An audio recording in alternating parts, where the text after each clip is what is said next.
Good afternoon, my thirsty friends. This afternoon I'm in Macon-Cruzille with Emmanuel, who is the owner of Guillot-Broux estate. Maybe an introduction of the estate, of who I am.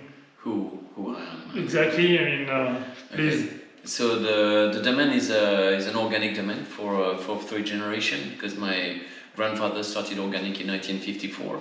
And then my father worked in the Beaujolais at the beginning, and then moved to Meursault, and was very much inspired by that way of working. So when he came back here in '78 with my mother, they created Domaine Guillot-Broux. Guillot is the name of my father, Broux my mother, and so they started from scratch. They had half an hectare in renting, and now we have 15 hectares in the estate, and most of it has been replanted on lands who were abandoned after the phylloxera. And so the great thing is we had the past of my grandfather, which was organic, so everything was replanted in that spirit of plowing, and then also the idea of northern Burgundy, so high density. So we have 10,000 plants per hectare, the way of pruning, short cane, so to have more concentration in the wine. And also inspiring also the vinification. So everything is single vineyard by single vineyard, and so we do all the fermentation for the white in oak, and then we do long aging, so 12 months in oak and then 6 months in tank. So that's for generality for the domain. First one I remember was Les Genevriers. So this one is sold underneath Macon-Cruzille, where we are right now, and this is Les Genevriers 2020. So Genevriers was planted by my father in '83. So it's the biggest estate, for the biggest land for us. It's about 3.5 hectares, so we produce about 20,000 barrels, which is our luck, because in Burgundy people are fighting to get like 1 acres of land or anything, and here everything was abandoned, so we have kind of all the Genevriers for us, and then next to it we have les Combettes. And so when he came back from Meursault, seeing the name Genevriers, which is the first growth in Meursault, the name Combettes next to it, Perrier, was all those names had for him had a sense, and so he bought them for strictly nothing.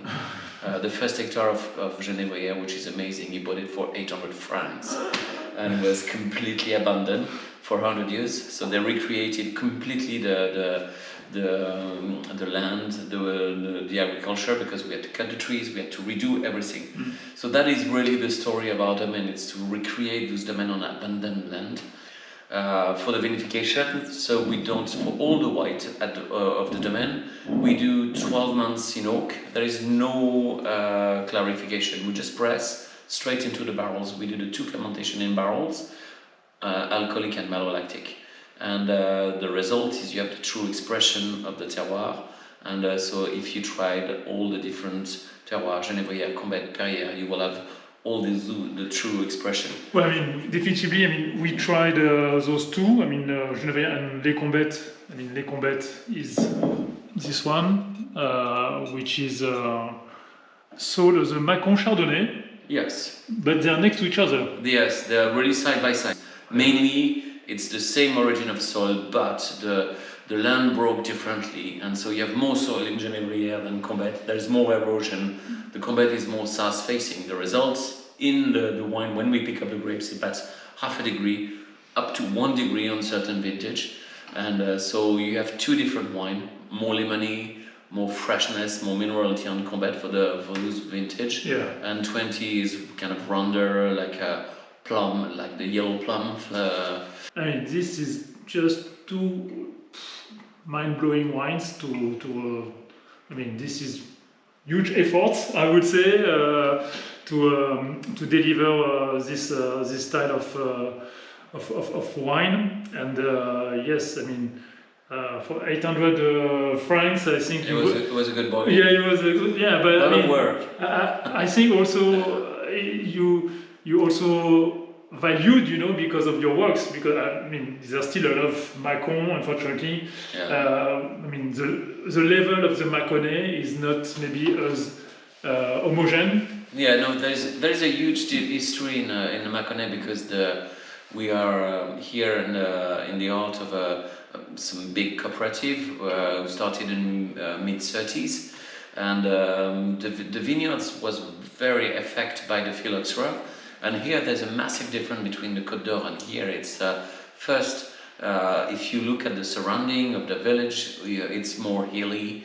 And so you have woods, you have vineyards, you have lands, you have cows, so it's multicultural, agriculture. And so when the phylloxera hit the France at the end of the 19th century, the people just abandoned the vineyards. And it was really the cooperative who saved the vineyard by grouping people by village or 2 or 3 village. And so they were selling wine mainly bulk because the bottling it's kind of a young experience. It's in the 50s, and my grandfather was one of the first winemakers to sell in bottle. Okay. In the region. But it's true that most of the idea was to sell bulk to big negotiants. So then you have a massive difference in the Côte d'Or when you have a lot of small winemakers and with a lot more competition. And they were only winemakers. So when the vineyard was replanted, they all replanted the vineyard because that was the main activity, which was not the truth here. So that changed. Today we have Puy Fussé, and they just gained the Premier Cru, first growth for the land. So it's the beginning of the recognition. I still believe that we have massive potential in the Maconnais with the terroir. There's a lot to discover. There's a lot of work to do. And I mean, I'm lucky to have 2 generations before me. My grandfather, my father, who has done tremendous work in the vineyards, in the vines, and so we just carry on that spirit, and so that shows in the wine. Oh yeah. Okay, I mean, there was something interesting, which I also kind of, I mean, I knew that Macon was an appellation where you could actually, in my mind, I thought it was a blend of Gamay and Pinot Noir. Yeah. However, you can do 100% Gamay. Yes, if you want. exactly, yes. The main appellation is 100% Gamay. If it's Macon plus the name of the village, it's 100% Gamay. Then if you have Macon, you can also have some Pinot in it or some Chardonnay. And you can also, we have the new appellation, Coteau Bourguignon, which is like we can do mixing the Montrachet with the Romanée Conti, and it will be called Coteau Bourguignon. Okay, yes. That will be fun. That would be an interesting experience. So yeah, in this case, we have 2 vintage of the same wine, which are sold as a Macon-Cruzille, donc les Beaumont, and this one, so 2020. You produce your wine here, which are 100% Gamay. Yes. It's slightly different. You work the Burgundy way. Yeah, exactly. And your soil also are different. You are on a clay and calcareous soil. Yes. It's mainly clay, and so it's also why we are. I mean, all Burgundy is in clay, and there's a street limit with the Beaujolais, and it's the village of Laine, and just next to Saint-Véran, and you have one hillside which is limestone, and the other one is granite. So it's really clearly the difference between Beaujolais and the Maconnais. So the wine is very different because the granite is more like a sand, so it's there is less capacity to store the water, and also so it's so for the Pinot it was difficult to grow there because it's a poor production grape variety. So for that, when they replanted the Beaujolais in the 16th century, they crossed the Pinot with a Gouet, which was from a Roman grape variety, and which was more productive, and so that created the Gamay. So the Gamay is a cousin of the Pinot, okay, but on a different soil. I mean, few centuries there is like massive evolution and cross between grape variety, you can see maybe 10, 20 different Pinot or even more, and for the Gamay it's the same. So the capacity of creating a very different Gamay here was really our spirit, and for us it was, we are on limestone, and so the idea is to do Burgundy way of winemaking. The idea was to do like long aging, whole cluster, and whole 100%. We are moving slightly into bringing a bit of distemming, like 20-30% of the grapes, to bring more freshness, more fruit in the wine. But Beaumont was mainly done with a whole cluster, so it's 20 days fermentation, semi-carbonic with pigeage, classic Burgundy, and then we press the grape straight into the barrels. We do the malolactic in barrels, and then after 12 months, we just during the harvest or after the harvest, we do the racking and we put them in tank for about 4, 5, 6 months according to the wine, and it's bottled without any filtration. Mm-hmm. And with your low intervention from A to Z. Yeah, we never use any yeast. It's always natural yeast. Very low level of sulfite. We use sulfite when we need, but it's not a necessity and it's not an obligation. So it's really we do what is the best for the wine, and so the idea is to have really the vintage and the soil expression. Anyway, it was a beautiful experience to try those two vintage next to each other. 17, which here was slightly more challenging, maybe a bit cooler than 2020. I mean, right now was absolutely gorgeous. I mean, very good structure, but much more silky and I mean, not as fruit driven. It was more like some citrus, some grapefruit, some pepper in nuts. So it's quite a refreshing style of wine. But there's a huge difference between 17 and 20. 20 was an early vintage, it's beginning of September. 17, it's a late vintage, we harvested in October. Mm-hmm. So always call them for the 20 vintage of sun, and the 17 is more a vintage of light. You need more light to get the photosynthesis and to get the sugar, so you have to be more patient.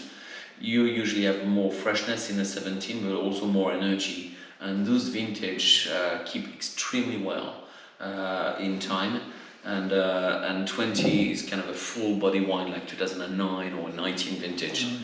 Did I show? I mean, it was Macon-Cruzille. Well, I mean, 2020 has a massive tannic structure. It's I mean, very powerful. I mean, very calcareous, chalky on the palate. I mean, it's a wine that definitely. I mean, you need to try 17 to understand what 20 can be. Exactly. Because yes, it's the aging potential is for sure. I mean, 20 years. I mean, 2020, there's no doubt. I mean, 17 is okay, perfect. I'm sure it's going to get even better over maybe the next 5 years. But 2020 has huge. I mean, if we compare to some Beaujolais, we're talking about Moulin Avant and this kind of capacity of aging or Côte de Brouilly.